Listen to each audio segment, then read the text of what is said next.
Bart Guccia was born on December 26, 1891, in the seaside village of Castellamare del Golfo in northwestern Sicily.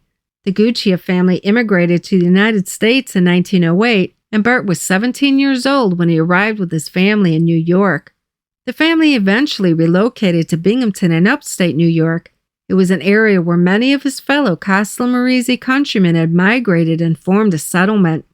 By 1913, Guccia made his way back down to Brooklyn for a bit before moving to Philadelphia, but he soon relocated back to Binghamton around 1920. Before I continue, please hit that like button, subscribe to the channel, and leave us a comment after you've watched the video.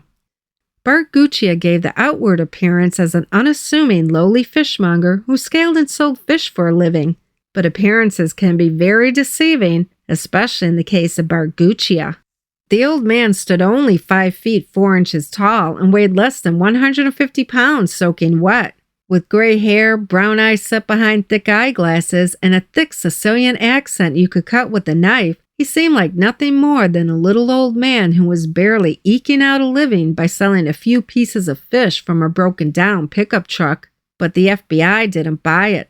They started taking a closer look at Guccia after he was detained and later indicted for attending the infamous November 14, 1957 Mafia conclave at mob boss Joseph Barber's sprawling country estate in upstate Apalachin, New York.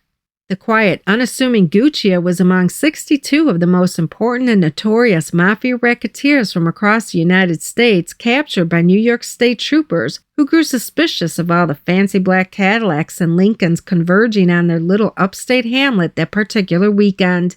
New York State Police Sergeant Edgar D. Croswell became curious and decided to investigate the matter further, and he soon ended up requesting backup to surveil Barber's home and property line.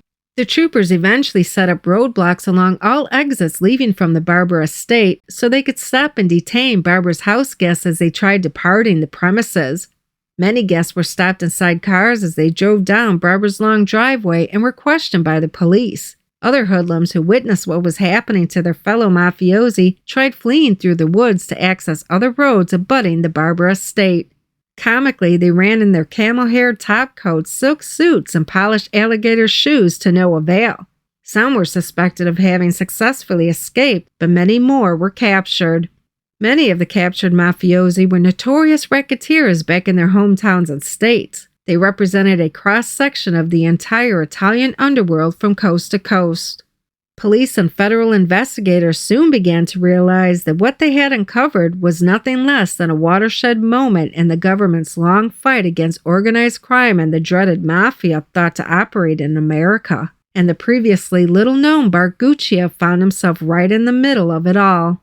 For his part, Guccia feigned innocence and told authorities he was only a friendly fish seller who visited the Barbers periodically to deliver fresh fish. He added that Mrs. Barber sometimes ordered from his store. He told police he had only driven to the Barber residence that afternoon to deliver 3 porgies and a mackerel that Mrs. Barber had requested, but the authorities were not so sure. In later testimony before the federal grand jury that was impaneled to investigate the whole affair, it was revealed that it had been Bart Guccia who first spotted the New York State troopers posted all around the Barber estate as he drove past them in his pickup truck on the way up the driveway. Once he got to the house, Guccia quickly informed Joe and his shadowy guests of the impending danger that loomed before them. It triggered a mass exodus from the estate. After checking into Guccia's background, federal investigators discovered the elderly man before them was actually a dyed-in-the-wool old-time hoodlum with a very serious police record.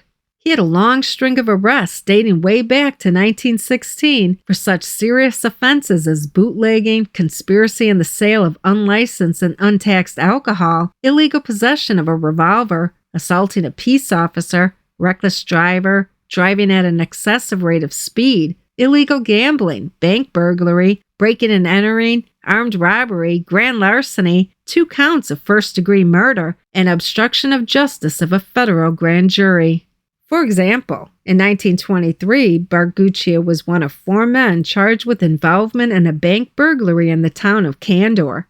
Guccia was the alleged getaway driver who had driven the robbery suspects to the bank and then later drove them away. At the time, Guccia claimed he was just a simple taxi driver who had innocently picked up a fare for a round-trip ride to Candor and back that paid $9 for his trouble. In 1925, Bart was speeding in his car when a Binghamton patrolman spotted him and flagged him over. Upon asking Guccia for his driver's license, Bart quickly took a defensive attitude and suddenly punched the officer right in the face. The officer eventually subdued his suspect and called for backup. Guccia was hauled off to the county lockup where he was charged with assault and battery on a police officer, speeding, and reckless driving. He was eventually found guilty, fined, and placed on criminal probation. He also had his New York State driver's license suspended. In October 1936, Guccia, along with 6 others, was charged with the double murder of 2 brothers named William and Frank Van Cise 4 years earlier. One of the accused, a guy named Anthony Cilinati, decided to turn state's witness. He told the court that the group first robbed the Van Cise brothers of $6,500 in cash at their farm. But then, Guccia personally shot the Van Cise brothers to death with a .32 caliber revolver. But Guccia and friends ended up getting acquitted by the jury. In December 1937, Guccia was photographed with fellow members of the Concordia Society of Castellamare del Golfo. The Concordia Society was a fraternal order of men born back in Trapani province, Sicily, who had started a private social club of sorts in the cities of Binghamton and Buffalo to honor their common heritage and to fraternize together at social events. Among the listed members were numerous members of the dreaded Castellamare del Golfo Mafia clan.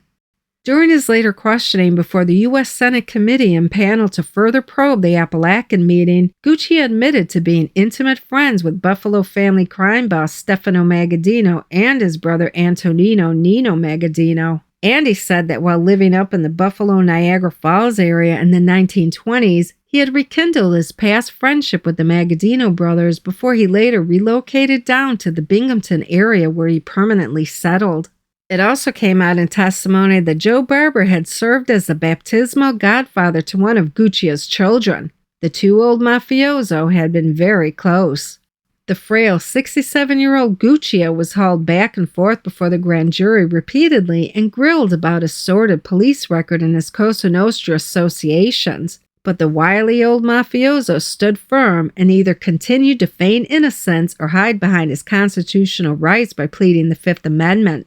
When he did answer the senator's questions, it was in a vague and disjointed, sing-song kind of way, shrewdly using his thick Sicilian accent and broken English to successfully buffer against providing any kind of meaningful and pertinent answers to the questions asked of him.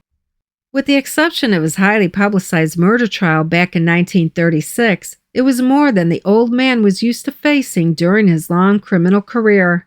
But we now know that he had been a trusted minion, feared gunman, and loyal soldier of the Castellamare Mafia faction all along, under the direction of Joe Barber for over 5 decades. Bart Guccia passed away in 1978, living to the ripe old age of 87 years old. You can read Guccia's entire bio on the Button Guys website at www.thenewyorkmafia.com. And be sure to hit that like button, subscribe to the channel, and leave us a comment. Thank you for watching. Until next time.